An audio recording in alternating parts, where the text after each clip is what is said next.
nga issue. Kaya ako dili jud ko musuko kung maulang ni nga issue.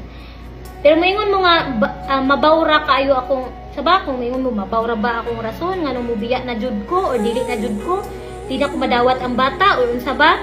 Pero napajud ko nahibalaan guys sa legit na source sa amo aning circle of friends. Dili lang ko mag name drop. Pero kani manggod kay murag grabe na kabastos sa ako ana lang siya. Dagahan na di ay kaayo ang mga girls na involved. Wala ko kabalo og kinsa na sila. Kung naaba ko'y kaila anak nila personally, nagkaistorya na ba mi anak nila, kabalo na mo og kinsa mo. Ana lang, gibastos ko ninyo. Grabe inyong pagtamak-tamak sa ako Ang akong gibati karon kay dala na gyud ni kalagot.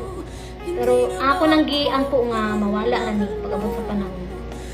Mapasaylo ra ta mo bisag ba mo nang ipasaylo sa ako Ano lang. Siguro wala ko'y karapatan unsa ba? Wala ko'y karapatan kay wala ko gipakaslan or unsa? Unsay pagkuan ninyo sa ako Wala ba ko'y karapatan kay wala ko gipakaslan mo unang giing-ani ko ninyo?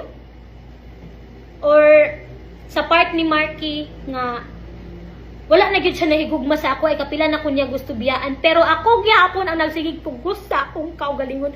Yes guys, tinuod na. Nuod na.